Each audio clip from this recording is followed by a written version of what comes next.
नमस्कार बच्चों, स्वागत है आपका आज के लेक्चर में। आज का लेक्चर अपन ने most important topic of NEET में आइसोमेरिज्म का लेक्चर रखा है। मेरा नाम है योगेश जैन और आज हम लोग डिस्कस करने वाले हैं कि आइसोमेरिज्म में आपको कौन कौन से टॉपिक्स को रिवाइज करके जाना चाहिए, कहां कहां आपके दर्द रहता है, कहां गलती होने के चांसेस बहुत ज्यादा है, कहां से प्रीवियस ईयर में क्वेश्चंस बहुत ज्यादा पूछे जाते हैं। ठीक है ना। पिछली क्लास में हम लोगों ने IUPAC के टॉपिक पर डिस्कशन किया था। आज हम लोग आइसोमेरिज्म के टॉपिक पे डिस्कशन करने वाले हैं। आइए जरा देख लीजिए। तो आज हमारा जो गोल है, लक्ष्य है, वो है most important topic in isomerism. Isomerism में कौन कौन से टॉपिक्स बहुत ज्यादा इंपॉर्टेंट है। जैसा कि आपको पता है कि आइसोमेरिज्म में मेनली दो पार्ट्स में क्लासिफाई है, स्ट्रक्चरल और स्टीरियो। स्ट्रक्चरल में chain, position, functional, ring chain, metamers, tautomers, ये सारे पार्ट्स आते हैं। और स्टीरियो में कन्फर्मर्स और ज्योमेट्रिकल और ऑप्टिकल आइसोमेरिज्म वाले पार्ट आते हैं। तो बेसिकली ये जो आइसोमेरिज्म है चार पार्ट्स में डिवाइडेड है। पहला पार्ट है आपका स्ट्रक्चरल आइसोमर्स, दूसरा पार्ट है आपका कन्फर्मर्स, तीसरा है ज्योमेट्रिकल आइसोमर और चौथा है ऑप्टिकल आइसोमर्स। तो स्ट्रक्चरल आइसोमर में किस तरह के क्वेश्चंस बनने की संभावना है, किस तरह से आपको रिवीजन करना है वो बताऊंगा। कन्फर्मर्स में कौन कौन से टॉपिक आपको टच करके जाने हैं, देख के जाने हैं, कहां गलती कर सकते हो वो बता देता हूं। ज्योमेट्रिकल आइसोमेरिज्म में किस तरह के क्वेश्चन बनते हैं, कहां गलती होती है वो बता दूंगा। और ऑप्टिकल आइसोमेरिज्म में क्या क्या रिवाइज करके जाना है वो बता देता हूं। ठीक है ना। सबसे पहले तो स्ट्रक्चरल आइसोमर्स की बात करते हैं। तो स्ट्रक्चरल आइसोमर्स में किस तरह के क्वेश्चंस बन सकते हैं और क्या क्या तरीके से हमें रिवीजन करना है वो बता देता हूं। सबसे पहला क्वेश्चन तो इस तरह का बन सकता है, फाइंड रिलेशनशिप बिटवीन कंपाउंड्स। आपको दो स्ट्रक्चर दे दिए जाएंगे, दो कंपाउंड दे दिए जाएंगे, उनके बीच में रिलेशन पूछ लिया जाएगा कि भाई वो चेन आइसोमर है, पोजीशन है, फंक्शनल है, मेटामर है, या फिर वो आइसोमर है या नहीं है। इस तरह का क्वेश्चन आपसे पूछ लिया जाएगा। ठीक है ना। दूसरा सवाल बन सकता है कि कोई मॉलिक्यूलर फॉर्मूला आपको दे दिया जाएगा और उसके कितने स्ट्रक्चरल आइसोमर्स पॉसिबल हैं वो आपसे पूछ लिया जाएगा कि भाई C4H10 के कितने स्ट्रक्चरल आइसोमर बनेंगे, 4 बनेंगे, 5 बनेंगे, 7 बनेंगे, 8 बनेंगे। तो उस तरह के क्वेश्चंस को भी आपको प्रैक्टिस करके जाना चाहिए। ठीक है। तीसरे टाइप का सवाल बन सकता है, which of the following shows totemism. Totemism के ऊपर अच्छा खासा सवाल बन जाता है।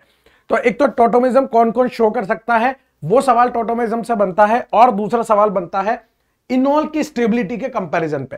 4 तरह के इनॉल दे दिए जाएंगे, 3 तरह के इनॉल दे दिए जाएंगे और उनमें कंपैरिजन करा लिया जाएगा कि भाई 1 greater than 2 greater than 3 greater than 4। इस तरह के क्वेश्चंस आपको स्ट्रक्चरल आइसोमेरिज्म से रिलेटेड देखने को मिलेंगे। बात समझ में आ गई। इसी पैटर्न पे आपको रिवीजन करना है, क्वेश्चंस लगाने हैं। क्वेश्चंस करोगे ऑटोमेटिकली, जहां डाउट आए वहां पे थ्योरी को रिफर कर लेना। ठीक है ना। अगर मैं बात करूं ज्योमेट्रिकल आइसोमेरिज्म की, तो ज्योमेट्रिकल आइसोमेरिज्म से किस तरह के क्वेश्चंस पूछे जा सकते हैं, कहां कहां से आपको रिवीजन करना है वो बताता हूं। एक क्वेश्चन बनता है कि कौन जीआई शो करता है, which of the following shows GI. इसमें भी आपको सारे, जरूरी नहीं है सारा, मतलब एक बार तो देखोगे ही सही, लेकिन मेन टॉपिक कौन से हैं। एक तो एल्कीन में जीआई कैसे होता है, साइक्लो एल्केन में जीआई कैसे होता है, और बाइफिनाइल सिस्टम में जीआई कैसे होता है। बाइफिनाइल सिस्टम भी एक बार पूछ लिया गया है। जब बल्कि ग्रुप ऑर्थो पोजीशन पे होते हैं तो वहां जीआई होने की संभावना हो जाती है, तो वो आपको रिवाइज करके जाना है। दूसरा, find number of GI possible. आपको स्ट्रक्चर दे दिया जाएगा और पूछा जाएगा कि कितने ज्योमेट्रिकल आइसोमेरिज्म इसके पॉसिबल है। अब वो स्ट्रक्चर अनसिमेट्रिकल या सिमेट्रिकल में से कुछ भी हो सकता है, तो आपको फॉर्मूला बता दिया जाता है, वो फॉर्मूला आपको रिवाइज करके जाना है। एक तो 2n वाला, एक 2n-1 प्लस 2p-1 वाला। ठीक है। फिर एक क्वेश्चन इस तरह से आ जाता है कि कोई एल्कीन दे दी जाएगी आपको स्ट्रक्चर में और उसका कॉन्फ़िगरेशन पूछ लिया जाएगा कि ये सिस है या ट्रांस है, ये ई कॉन्फ़िगरेशन शो कर रही है, जेड कॉन्फ़िगरेशन, ये सिन है या एंटी है। ठीक है ना। तो ईजेड सिस्टम में CIP रूल आएगा, वो CIP रूल आपको पढ़ के जाना है, क्योंकि CIP रूल R और S कॉन्फ़िगरेशन में भी काम आता है, तो दोनों जगह का काम यहीं से चल जाएगा। सिन एंटी पूछ लिया जाएगा और सिस्ट्रांस पूछ लिया जाएगा। इसमें चांसेस ज्यादा सिस्ट्रांस के और ईजेड के होते हैं। ठीक है ना दोस्त। ये ज्योमेट्रिकल आइसोमेरिज्म से पूछ लिया जाएगा। अगला टॉपिक है आपका कन्फर्मर्स। कन्फर्मर्स में दो पार्ट होते हैं, एक तो साइक्लोहेक्सेन वाला पार्ट और एक नॉर्मल ओपन चेन वाला पार्ट। तो वहां पे आपसे क्या क्या पूछ सकता है वो, एक तो कन्फर्मर्स की स्टेबिलिटी का कंपैरिजन करा सकता है, तो स्टैगर्ड इक्लिप्स से ज्यादा स्टेबल होता है, वो आपको पता ही है। डाइहेड्रल एंगल पे क्वेश्चन पूछ सकता है वो, कि मतलब दो ग्रुप्स के बीच में डाइहेड्रल एंगल कितना आ रहा है, तो डाइहेड्रल एंगल वाले पार्ट को रिवाइज करके जाए। गॉच इफेक्ट, जहां पे हाइड्रोजन बॉन्डिंग वाला केस बनता है तो वहां गॉच एंटी से ज्यादा स्टेबल हो जाता है, तो वो रिवाइज करके जाए। और यहां पर आपको पता है कि हाइड्रोजन जब फोन से कनेक्टेड होता है ना मेरे भाई, तब जाके हाइड्रोजन बॉन्डिंग होती है, मतलब फ्लोरीन ऑक्सीजन नाइट्रोजन से अटैच होता है तब। और मोस्ट स्टेबल कन्फर्मर कौन सा होगा, 4 कन्फर्मर बना देगा और मोस्ट स्टेबल पूछ लेगा। तो उसमें स्टैगर्ड वाला ढूंढ के और फिर एंटी वाला ढूंढ के टिक करना होता है, ठीक है ना, वो क्वेश्चन बन सकता है। फिर साइक्लोहेक्सेन के कंफर्मेशन से वो सवाल क्या क्या पूछ सकता है। एक मेजर सवाल तो वो सीधे सीधे ये पूछ लेगा कि चेयर, ट्विस्ट बोट, बोट और हाफ चेयर, इनमें स्टेबिलिटी का ऑर्डर क्या है, तो ये ऑर्डर है, ये आपको याद होना चाहिए, फिक्स सवाल है। दूसरा, स्टेबिलिटी में इक्वेटोरियल और एक्सियल की बात करेगा तो ज्यादा बल्कि ग्रुप जो होता है उसको इक्वेटोरियल पे रखना पड़ता है, वो ज्यादा स्टेबल होता है। तो यहां पे जैसे ये दोनों मिथाइल ग्रुप एक्सियल पे लगे हैं, यहां दोनों मिथाइल ग्रुप कहां लगे हैं, इक्वेटोरियल पे, तो ज्यादा बल्कि ग्रुप इक्वेटोरियल पे होगा तो वो ज्यादा स्टेबल होगा, क्योंकि यहां रिपल्शन आता है। तो इक्वेटोरियल एक्सियल वाला सवाल बन सकता है। तीसरा सवाल बन सकता है सिस ट्रांस चेयर फॉर्म के अंदर। तो सिस ट्रांस चेयर फॉर्म के अंदर कैसे निकालोगे, आपको केवल वो देखनी है डायरेक्शन।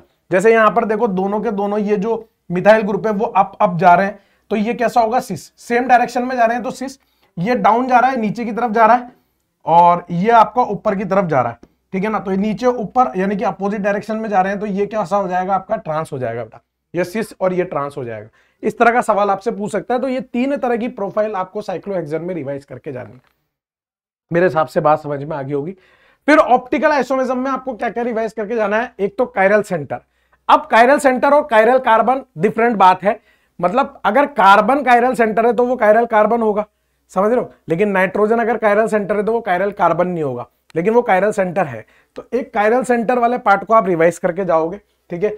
आर और एस कॉन्फ़िगरेशन, जब आप कायरल सेंटर निकाल लेते हो तो उसका आर और एस कॉन्फ़िगरेशन निकालना भी आपको आना चाहिए।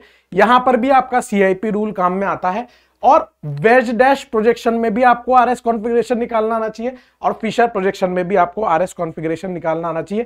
इस तरह का सवाल भी पूछ लेता है, जिसमें 2R, 3R, 2S, 3S, इस तरह का सवाल आ जाता है।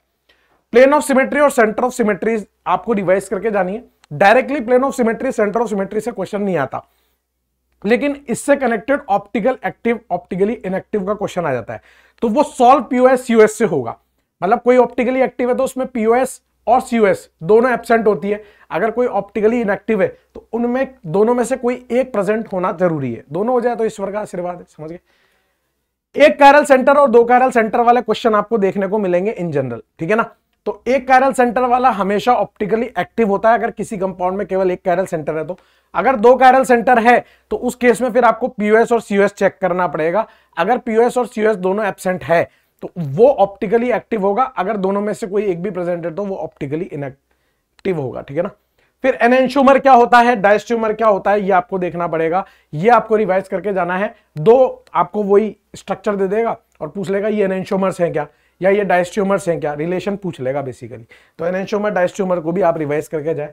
मीजो कंपाउंड क्या होता है, रेसिमिक मिक्सचर क्या होता है, वो आप रिवाइज करके जाए। इसमें स्टेटमेंट वाला क्वेश्चन बन जाता है कि भाई यहां पर क्या होता है, रेसिमिक मिक्सचर में एक्सटर्नल कंपनसेशन की वजह से ये ऑप्टिकली इनएक्टिव होता है, मीजो वाला जो है वो इंटरनल कंपनसेशन की वजह से इनएक्टिव होता है। तो इस तरह का स्टेटमेंट वाइज क्वेश्चन बन जाता है, ठीक है। और डी और एल कॉन्फ़िगरेशन मेनली कार्बोहाइड्रेट में फिशर बना के और उसमें डी और एल निकालना होता है, कैपिटल डी कैपिटल एल, वो आप लोग देख के जाए। और कैपिटल डीएल और स्मॉल डीएल में कोई रिश्ता नहीं होता, ये स्टेटमेंट भी आपको पता होना चाहिए, ये भी स्टेटमेंट के फॉर्म में पूछ लेगा। एपीमर, एनोमर, हालांकि ये सब बायोमोलिक्यूल्स के पार्ट है, लेकिन ये आइसोमेरिज्म से ही रिलेटेड है, इसलिए हम आइसोमेरिज्म में ही पढ़ा देते हैं, है ना। तो एपीमर आप लोग रिवाइज करके जाए, जो सिंगल कायरल सेंटर के अबाउट कॉन्फ़िगरेशन चेंज होने की वजह से डायस्टियोमर्स बनते हैं वो एपीमर होते हैं। साइक्लिक एपीमर्स एनोमर्स होते हैं। तो एपीमर एनोमर एक बार देख जाना, फिक्स क्वेश्चन है। Alpha D glucopyranose, beta D glucopyranose, वो तो एनोमर की बात करता है। D glucose, D mannose, D galactose में एपीमर की बात करता है। अंत में आपको स्टीरियो आइसोमर्स की कैलकुलेशन रिवाइज करके जानी है। स्टीरियो आइसोमर्स की कैलकुलेशन भी बहुत इंपॉर्टेंट है, ठीक है ना। एक तो ज्योमेट्रिकल आइसोमेरिज्म की कैलकुलेशन इंपॉर्टेंट थी, एक स्टीरियो आइसोमर की कैलकुलेशन भी इंपॉर्टेंट है। इसमें तीन तरह के क्वेश्चन बनते हैं, एक तो अनसिमेट्रिकल कंपाउंड के केस में, एक सिमेट्रिकल के केस में, और एक साइक्लिक कंपाउंड में आपको ड्रॉ एंड चेक करना पड़ेगा। साइक्लिक कंपाउंड अगर आपको दिया हो तो साइक्लिक कंपाउंड में आपको बना के और फिर एक एक के अंदर पीओएस यूएस चेक करके आपको क्वेश्चन का आंसर निकालना पड़ेगा। अनसिमेट्रिकल और सिमेट्रिकल कंपाउंड जो ओपन चेन वाले हो उसमें आप सीधे फॉर्मूला लगा के निकाल सकते हो, कायरल सेंटर और जीआई सेंटर ढूंढ के, बस, ठीक है ना। इतना आपसे पूछेगा, ये टॉपिक्स आपको रिवाइज करके जाने हैं। मेरे हिसाब से आपको ये बात समझ में आ गई होगी कि कहां कहां से हमें रिवीजन करना चाहिए, ठीक है ना, किस किस तरह के क्वेश्चंस आपको देखने को मिलेंगे, ठीक है। कुछ भी नहीं है, प्रीवियस ईयर के जो क्वेश्चंस है ना उन्हीं से डेटा उठाया हुआ है, वही चीजें रिपीट होती है, उसी से ये पैटर्न पता चला है। ठीक है, नेक्स्ट क्लास में हम लोग जीओसी का भी इस तरह से निकाल लेंगे कि कहां कहां से इंपॉर्टेंट टॉपिक्स आते हैं, तो उसको भी आप रिवाइज कर लेना। ठीक है दोस्त, धन्यवाद।